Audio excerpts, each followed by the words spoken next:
കൊച്ചിയെ നടുക്കിയ സംഭവം വിവരമറിഞ്ഞ് നാട്ടുകാരും പോലീസും ഓടിക്കൂടി. 14 ഏക്കറിന് നടുവിലെ പൂട്ടിക്കിടക്കുന്ന കൂറ്റൻ ബംഗ്ലാവ്. ചോറ്റാനിക്കര എരുവേലി പാലസ് സ്ക്വയറിന് സമീപത്ത് 20 വർഷമായി ആൾതാമസമില്ലാതെ കിടക്കുന്ന വീട്ടിലാണ് ഞെട്ടിക്കുന്ന കാഴ്ച കണ്ടത്. കൊച്ചി ഫോറം മാളിന് സമീപത്ത് സ്ഥിരതാമസമാക്കിയ മംഗലശ്ശേരി ഫിലിപ്പ് ജോണിന്റെ ഉടമസ്ഥതയിലുള്ളതാണ് വീട്.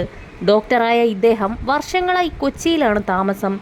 ചോറ്റാനിക്കരയിലെ വീട് 20 വർഷത്തിലധികമായി പൂട്ടിക്കിടക്കുകയായിരുന്നു. 15 വർഷം മുൻപ് വരെ ഫിലിപ്പ് ജോൺ ഇവിടെ എത്തി സ്ഥലം പരിശോധിക്കുമായിരുന്നു. എന്നാൽ ജോലി തിരക്കുകൾ കാരണം പിന്നീട് ഇവിടേക്ക് എത്താതെയായി.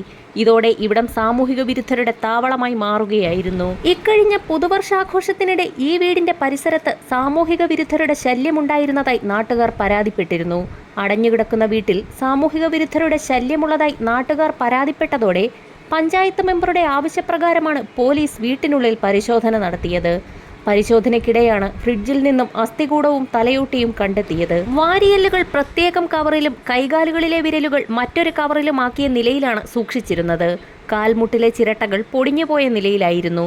വീട്ടിൽ വൈദ്യുതി കണക്ഷനോ ഫ്രിഡ്ജിൽ കംപ്രസറോ ഉണ്ടായിരുന്നില്ല. അസ്ഥികൾക്ക് 20 വർഷത്തിലേറെ പഴക്കമുള്ളതായാണ് പ്രാഥമിക നിഗമനം. അതേസമയം അടുത്തു തന്നെ ഈ വീട് പൊളിച്ച് ആശുപത്രി നിർമ്മിക്കാനുള്ള പദ്ധതിയിലായിരുന്നു ഉടമസ്ഥനായ ഡോക്ടർ.